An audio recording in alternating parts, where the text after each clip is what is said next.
of the oil market using computers and derivatives, which were introduced into the economic scene in the 60s and 70s. So yeah, the Fed and the U.S. Treasury have complete control of price, of supply and demand don't really matter on the physical side, because when you're trading against silver, it's over 300 to 1. 300 derivatives are traded for every 1 ounce of silver. The insanity is just, I mean, it's off the charts. And lately, the commercial short position in silver on the COMEX has hit all-time highs.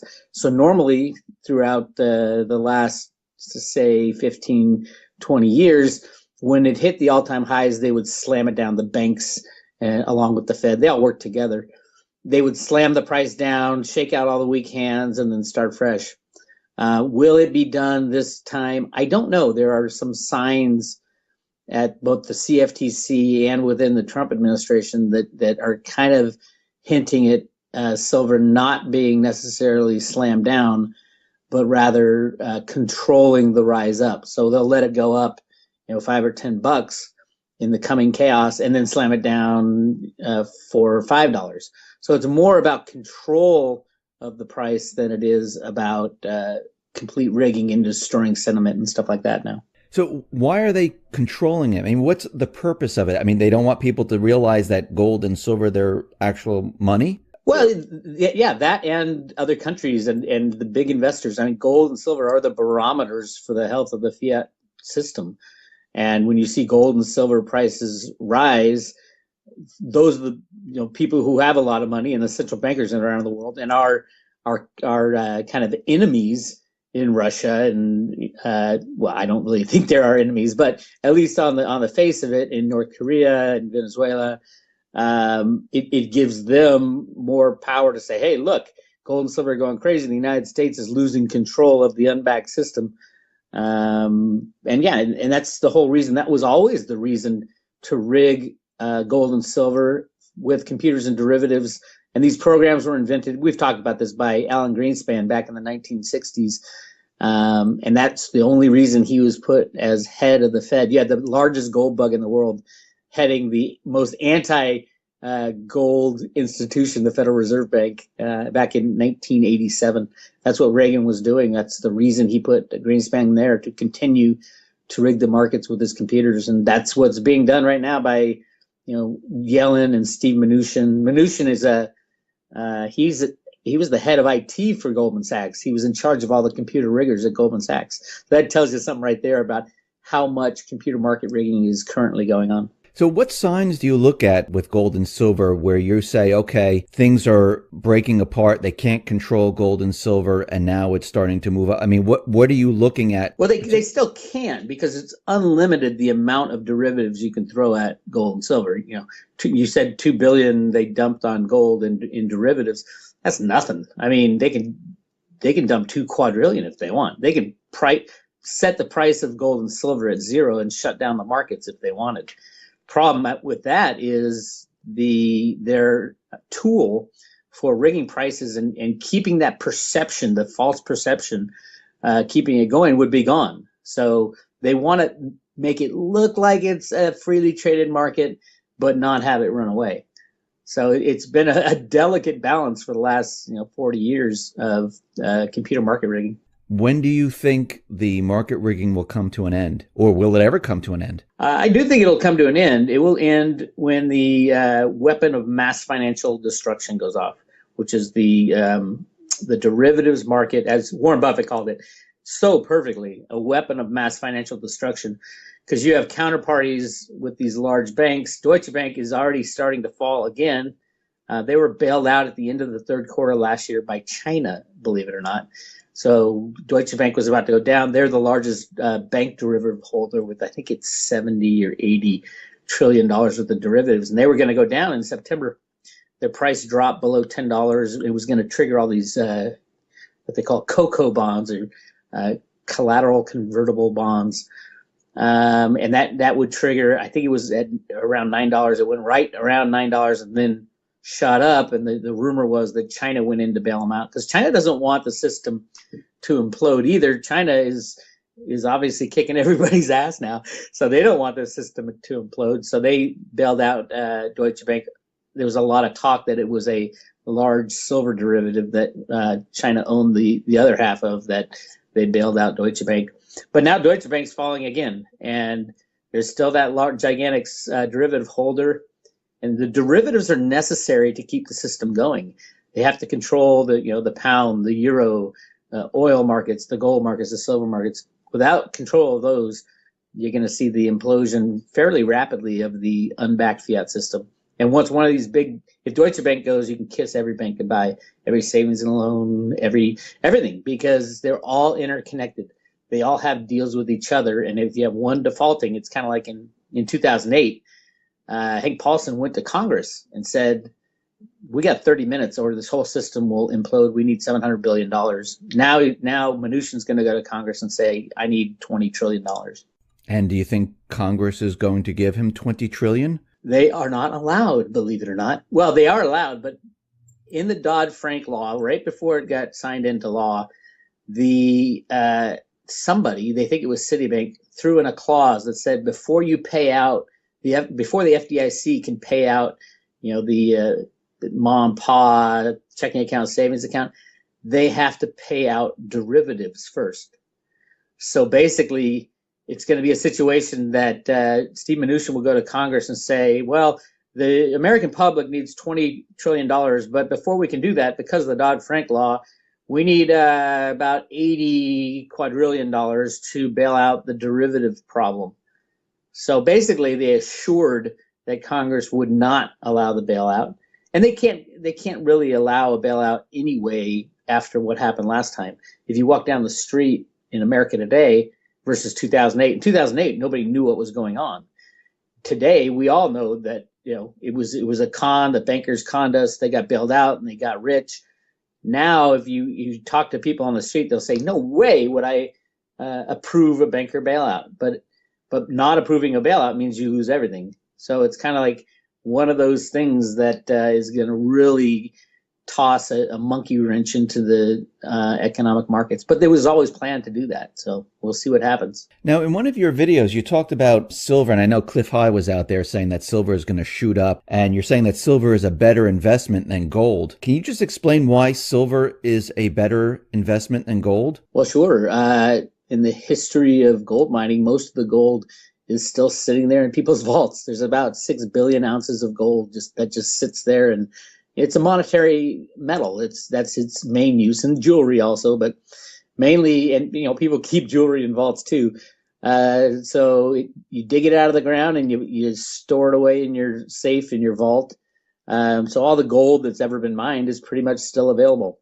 Silver, on the other hand, it's exactly the opposite in the last 60 or 70 years that we've started using more and more silver in industrial applications. Every flat screen TV, every cell phone, every solar panel uses silver. So silver is literally used up in the smallest of pieces. Back in 1950, around there, it was estimated there was close to 50 billion ounces of silver available.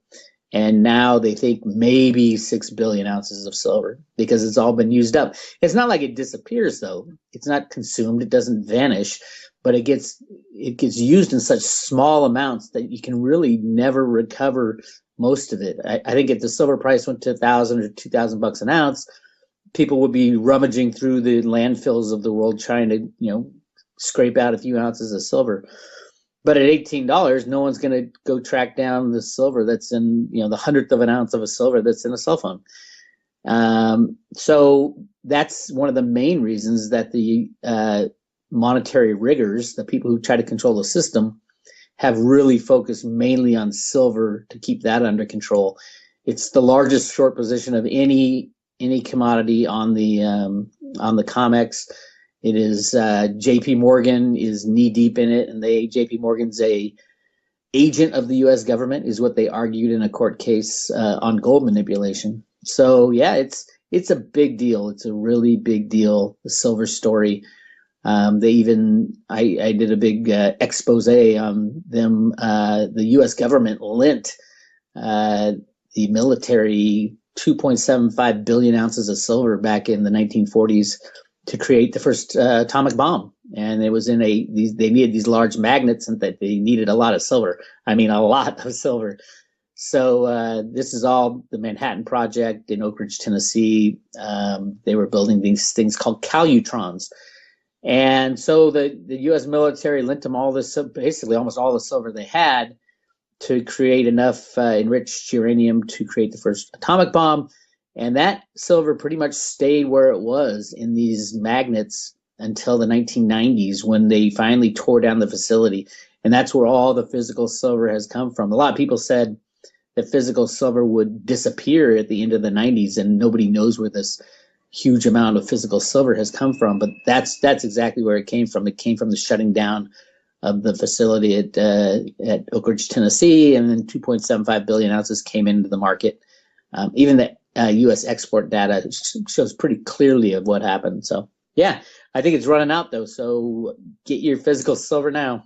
I wanted to switch to Bitcoin because there's a lot of people out there that are nervous about Bitcoin. It's something that you can't really hold. I know there's a paper wallet, but it's not like gold and silver where you can hold it physically and say, okay, I have it. Bitcoin is, on the internet. It's a cryptocurrency. People are nervous if the internet goes down, then what happens to it? And I guess, I don't know if people fear it because of the electronic currency that we have right now from the central bank, and the banks control it. And maybe that's why people are nervous about Bitcoin. But you continually say that Bitcoin is going to be the way of the future, and no one controls Bitcoin. The government doesn't control Bitcoin, and everyone should have Bitcoin. Well said. Well said. How can you clear it up? I mean, let's say we do have a problem with the internet. Let's say not the whole entire internet, but certain sections of the internet go down and people can't get their funds. That people can't use their funds. Then what do they do? The majority of our goods and services are delivered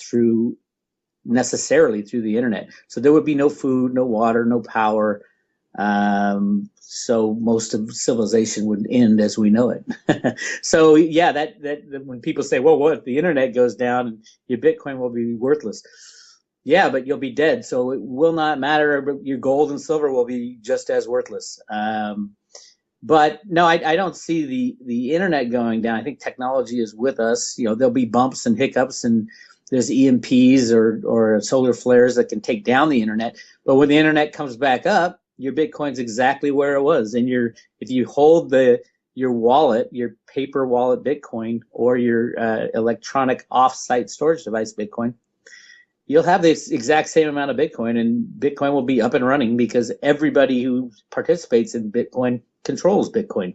There's no centralized government who controls Bitcoin, and it can't be controlled. So, yeah, it is an amazing invention. I know a lot of people, I've converted a lot of people. And once you spend a few hours, just go onto YouTube and ask questions like, what is Bitcoin? And you'll find hundreds of videos explaining what it is. And it took me a while because I was a big time gold and silver bug. I still am. But I also see the utility of Bitcoin in day-to-day transactions where gold and silver might not be as good. Like right now, I can go to my local Starbucks and buy a coffee with Bitcoin. It's not direct, but it's kind of indirect through other companies right now. But that will change when the electronic debt-based monetary system crashes because of the derivative thing we just talked about. The United States and every country around the world will be looking for an alternative to what they had before, and they're not going to count on these bankers to start up again. So China has big plans for every person in China to be dealing with Bitcoin. That's 1.4 billion people, and they're clearing the way for that. The United States is clearing the way for that as well. There are very few laws regulating Bitcoin in the United States and in China, and that's what they want. They want Bitcoin to be ready and available when the system crashes. So I think it'll be a combination of gold, silver, and Bitcoin that will be used. Maybe even some other cryptocurrencies, but mainly Bitcoin because it has a huge infrastructure. Billions have gone into the infrastructure, and once you use it, you get it on your phone and you use it a few times. It's really simple to use, and the theoretical concept of electronic money, nobody seems to have a problem with it today. I mean, all pretty much all assets are electronic these days and can go away with a blink of an eye. So yeah, I'm a big fan of Bitcoin. I think it'll gain a lot of momentum when the first banks start failing, the first large banks, and people lose their life savings and their 401k and stuff like that. People will be looking for an alternative, and they're not going to look to the bankers to provide that alternative. You just explained Bitcoin and with the internet and how you can use Bitcoin to purchase. Are the central banks, are they okay with Bitcoin? Do they hate Bitcoin? Well, you're talking to a guy who thinks the Federal Reserve Bank of Boston is looking to destroy the monetary system. So there are people within the central banks, yes, that are absolutely getting ready for they know they can't stop it. That's kind of the key. They try to stop it. They're always trying to stop it, but they can't stop it, which is great. But they are looking to embrace the blockchain, which is the technology behind Bitcoin, and they will be using the blockchain, and they will also be adapting Bitcoin. The really interesting time will be when central banks and banks around the world start printing money to buy Bitcoin. And you'll see hyperinflation in certain areas, but hyperinflation definitely in Bitcoin. We're talking millions of dollars per coin at that point, because central banks print the money, and the money is the problem. And then Bitcoin has a limited supply. 21 million coins is all that can ever be mined. So it's really the only choice for money that has a limited supply. Gold and silver they have tight supply, and we think we understand the supply of gold and silver. I don't think we do, but you can always find a big silver mine or a gold mine. Bitcoin, on the other hand, has a definite fixed supply, 21 million coins. So I think governments around the world and banks around the world will be printing money to buy Bitcoin. So my next question is, why do we need the central bank or banks if we're using Bitcoin? Is there any purpose to have a bank or a central bank anymore? Well, I would, there's a lot of people who would argue that we didn't need them in the first place. The Constitution doesn't give. I agree with you. It doesn't give the central bank any power. The power to create money and distribute money is with Congress, and Congress has shirked that power. I believe I know why they did that in 1913. How they convinced Woodrow Wilson to do that has to do, I believe, with this gigantic gold find that they found. Scared the crap out of Woodrow Wilson, who was very much anti-bank. But he knew that if this massive gold find in the Grand Canyon was released to humanity, it would destroy the monetary system, and the world, the society would just be ripped apart. So they have prolonged this game, and Woodrow Wilson allowed the banksters to create the Federal Reserve Bank on December 23rd, when everybody in Congress was pretty much home for Christmas. I think the central banks know exactly what's going to happen.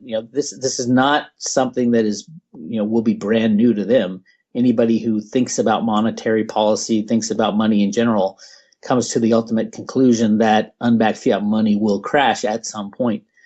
They've been able to control it with computers and derivatives for much longer than it should have lasted.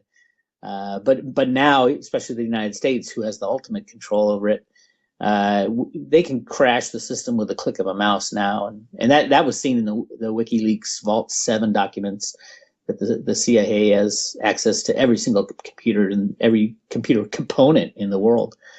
So yeah, it's odd and scary times, but this is a huge transition we're about to go through, and everybody should be aware that something is going to change, something very large, and it's the only thing that hasn't changed really is our monetary system, and that's the thing that's going to change. Are we going through the transition right now? Oh yeah, I would say, it depends how you look at it. I mean, from the last 20 years, the transition really started in September of 2008.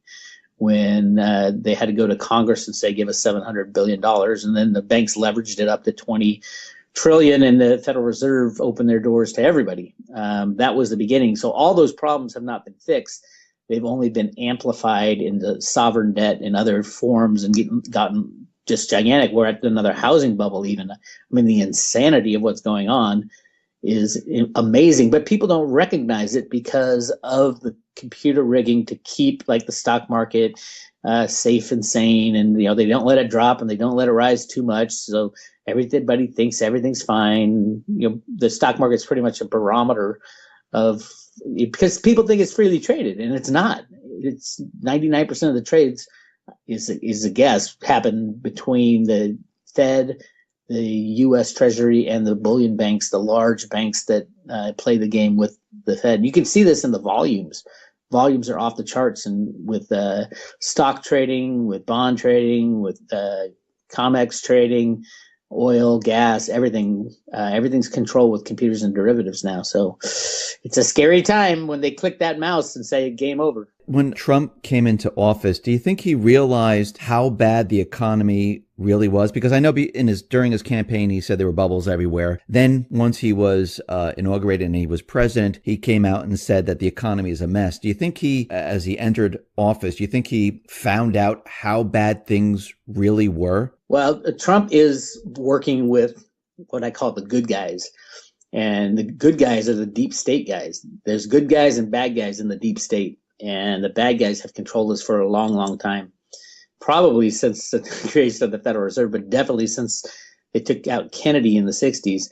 But the good guys have taken back control. And I believe that the Trump, when Trump became president, that was a great sign that really was a takeover, a kind of counter coup that you've heard rumors about within the U.S. government.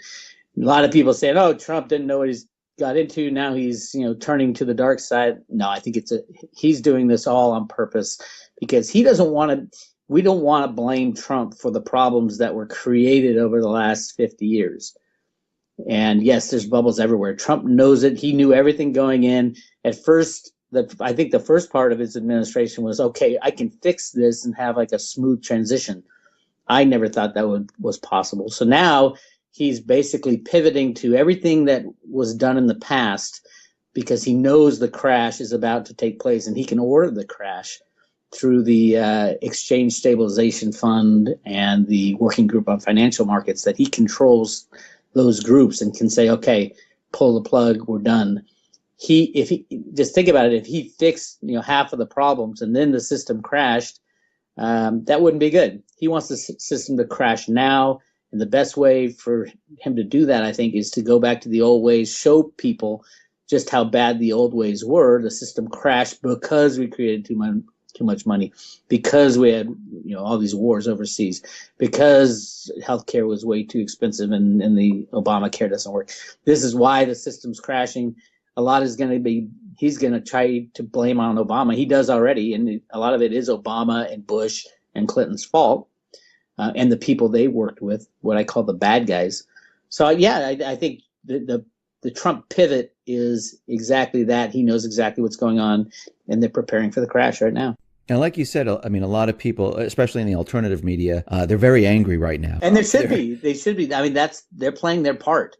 This is not this whole idea of the Trump pivot is a tactical pivot and absolutely planned. That's why he bombed an empty airbase in Syria for the babies. Look at the news media. All of a sudden loves Trump and says, "Oh yeah, he's finally turning into the president." It's ridiculous. But at the ultimately, when the system falls down and crashes, a lot of these people are going to go to jail. I heard about a third of Congress will end up in jail for various reasons. So this is a big deal, what's happening right now. And the Trump pivot over the past few weeks is not a turn to the dark side. It is all part of the plan to destroy the system. So what do you think is happening right now with like North Korea? Because we could see that he bombed the base in Syria, and it looked like the deep state wanted him to bring in 150,000 troops, but he didn't do it. Well, he bombed an empty airfield with 59 Tomahawk missiles, and half of them supposedly, yeah. Yeah, half of them didn't even make it. And it's funny because I'm not into numbers or numerology or anything, but when you look up the number 59, I don't know if the significance of 59 is out with the old, in with the new. Oh, cool. Well, it fits right in line with what Trump is doing. You look at the cover of The Economist magazine. I did a full report on that, and the very first card is the Tower card, and the Tower card is all about crashing the old system and bringing in a new system. And the next card in there is the judgment card with Trump sitting on the world, casting not judgment but using good judgment in the future. So it's really interesting what is, and then you kind of sit back and say, well, if they knew what was coming, are they causing it, or did they have some crystal ball like remote viewing or something like that they saw the future and just kind of alluded to it in the cover of the Economist magazine? I think it could be a little of both. We'll see, though. If the system falls down, I said it would probably happen in the first half of the year because Trump wants to fix the system, but in order to fix the system, he can't fix things and then have the system crash. So if he crashes the system, a creative destruction event, taking down everything, especially the banks, and then kind of trying to start it back up again. That's kind of what he does with his bankruptcies and his companies. That's how he runs his business. He's declaring bankruptcy left and right, and then he rebuilds. It's the perfect guy to have there, rebuilding the United States from scratch. Do you think that the deep state right now, I mean, let me back up for a second. I mean, since he's done this and since, people are looking at him saying, well, now he's with the deep state, he's with the swamp, and they're just going on and on about that. He's actually taken away all the Russian collusion and all that stuff. And Yes, exactly. The corporate media, all they continually talk about is North Korea, Syria, and war. That's pretty much what they are all just continually reporting now. Yeah. I think as far as North Korea, I think Trump and China, the good guys within the U.S. and China and Russia are all working together on this. So I don't think, and China has already been told, hey, you guys take care of North Korea, which I think they're going to do, either with Trump or just by themselves. And you notice that there has been another Trump pivot, and now China's a good trading partner and not a currency manipulator. But the whole Russian thing was required because there's still an investigation going on into the Trump people colluding with the Russians, which they were. I mean, you had to have China and Russia and all the big powers collude to take out the bad guys.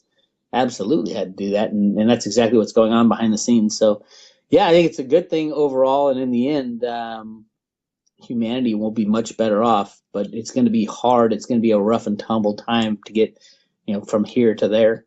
Do you know why they're pushing the idea of North Korea having nuclear weapons? Well, from what I hear, North Korea was created after World War II, when the Japanese soldiers basically left China and went into North Korea and created a North Korea. That's when it was created. Supposedly the Rothschilds and the Bush family were knee deep in that, and there was a lot of banking chicaneries going on out of North Korea, and it's kind of like the last stronghold of the bad guys is what I like to think of it. And it might turn out to be some kind of war that goes on, but knowing that the United States has control of all computer electronic components, I'm not too worried about a nuclear bomb being shot off in our direction. They can just shut it down with a click of a mouse. Do you think that the deep state, the bad guys, as you call them, that they'll go as far as having some type of false flag to get us into war? And at that point, what do you think Trump's reaction would be? Well, they did. I mean, the gas attack was clearly a false flag. So Trump, his reaction was really interesting. He did what they wanted him to do. He reacted to the dying babies. The babies was the mantra in the mainstream media. And then he shut the door on that, and they can't bitch about it. So there's also talk that these bad guys are being culled, being removed from position of power within the U.S. government, and there's not many left. I think in Europe there's a lot within the EU, but that will gradually over time. The EU is about to implode, so they'll be taken out when that finally hits there. Europe's in deep trouble because they opened the borders to so many immigrants and refugees. There will be civil wars probably in every country within Europe as the migrants are mad and angry that they're not, being able to live the way they want, and the nationalists are angry that these people came into their country and are trying to change everything. Same thing was going to go on in the U.S., except Trump is trying to put a stop to that. So really interesting times we live in. As we go through this collapse transition and Trump is trying to I guess, restart the system or bring it down and then bring it back up, are we still going to go through the same type of pain? And will he try to make it easier for people, or there's just no way out of it? It's going to be a difficult time. Well, I think he was trying to make it easier when he first got in. And I didn't think that would ever work. There's a few problems with trying to make it easy. Is you're not going to solve the problem. The problem is unbacked fiat money that you got to get rid of. You can't be the decider. There can't be any deciders on that one. It's up to the derivative market to force it to happen, which could come at any moment. But I think there was no way that this could be a smooth transition, and that's why they put it off for so long, at least since the 60s when Kennedy was assassinated. They know who did it, and they knew all along. But pulling that plug, millions will die in this transition. There's no doubt about it. If you stop the monetary system and it freezes up and everybody loses their checking account, savings account, 401k, that's a big problem. And you can have societal unrest, but there's no other way to get that from here to there. The corruption is so deep, and there's so many funds hidden away in the Panama Islands and Antigua and the Bahamas. I would say 95% of all electronic wealth is hidden away now by these bad guys. So you got to take out all the electronic wealth, the debt-based wealth, to ever get anything back to normal. And that's exactly what they're going to do with the crash of the derivative market. It'll take down all the electronic assets. And remember, electronic assets have only been around since the 1970s, really. Before that, it was all paper contracts, and everybody now believes in these electronic blips held by a third party with 10 trustees between you and your real asset. It's getting to that point where if you don't have it in your hand and possess it, there's no chance you're going to see it in the future. Vix, for my last two-part question here, when do you think he's going to do this, and how long do you think it will take for him to restart the system? Well, first of all, I wouldn't say him. I don't think anybody will be in charge of restarting the system because he won't be the one deciding. Most likely, the United States can go back to its constitutional forms of money, gold and silver, and that's what the Fed, Boston stuff is saying. As far as when, I would say it started in 2008. It is ongoing. When will the banks freeze up is usually the question I get. What day? Although I had thought it would all happen within a week or two, with Europe going first, there are signs that lots of bailouts will take place. It's like a bank failure every day type of thing, and the media will block that out. So between now and September, I think is your hot spot for this stuff to happen. If it goes past September, I would guess it would be more akin to the nuclear war type of thing, which is not good. It will mean that the good guys are having a problem, still having problems with the bad guys behind the scenes. But this latest pivot by Trump is a good sign because it goes back to the old system, and the old system was the problem, and the old system has to fail for a new system to be instituted. So that's kind of my time frame and what I see happening. So the other part is, how long do you think it will take to restart everything, to get it back? Decades. Really? I mean, yeah. But it won't be back to the world will be very different. You can't return to this system. So you can't return to, I think it will be more people taking care of themselves because the government is going to fall apart. And the government controls so much of our lives these days, from healthcare to the law and what are the norms and things like that. Without any media, without any government, it'll get back to individuals taking care of themselves. But I think if it goes smoothly, it'll be a few weeks to a month before we start making strides to get a new society functioning. And then a couple years before it starts going smoothly, and then decades before we can say we're up and running, it's fully functioning, and we're living out our founding fathers' desires for the United States. That's in the United States. Other countries will probably be a lot worse. Vix, thank you very much for being on the X22 Report Spotlight. Once again, how can people see your work? Go to roadtoruta.com. If you put your name and email in there, you get a free book called Silver, Gold, Bitcoin, and God. And then always check out my YouTube station, Road to Ruta. I'm trying to translate 17 years of research into YouTube videos. So I put a couple up there a day. Okay, fantastic. Thank you very much for being on the Spotlight. I appreciate it.